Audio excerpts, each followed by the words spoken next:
యమ ఏమంటివేమంటివి మానవ జాతి నీచమా? ఎంత మాట ఎంత మాట! వైతరిని వరకు వెంటాడి వేధించి ముప్పు తిప్పలు పెట్టి నీ ధర్మసూత్రములను మంట కలిపి పతి ప్రాణాలు దక్కించుకున్న నారీ మణి సావిత్రిదే జాతి మా మానవ జాతి. తన భక్తితో సాక్షాత్తు పరమశివుణ్ణి ప్రత్యక్షము గావించి మీ పాసమును సైతం గట్టిపోచగా నెంచి ప్రాణార్హులైన మిమ్ములనే ప్రాణభయముతో పరుగులెత్తించిన పసివాడు మార్కండేయుడిదే జాతి మా నవజాతి.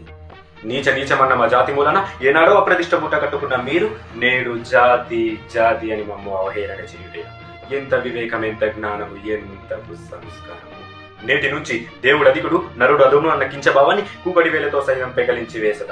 మొక్కులు పొందే ముక్కోడి దేవతలు, దిక్కులు లేని అష్టదిప్పాలకులు, మనుగనిచ్చే పంచభూతములు జయహోన్నరుడా అని హర్షించు విధముగా సింహాసనాన్ని అధిష్ఠించిన స్వర్ణ మణిమయ రత్న ఖచ్చితాకలంకరమైన సభ మందిరమున అకుంఠిత సేవాదక్ష పరివార సమూహ మధ్యమున భూతల పరిరక్ష ధర్మ నిలయమైన ఈ రౌరవమున సర్వదా సతత సతత సహస్రత పాప కంపీలమైన కుల మత జాతి కుపములు సమూలముగా శాశ్వతముగా ప్రక్షాళన గావించెదా.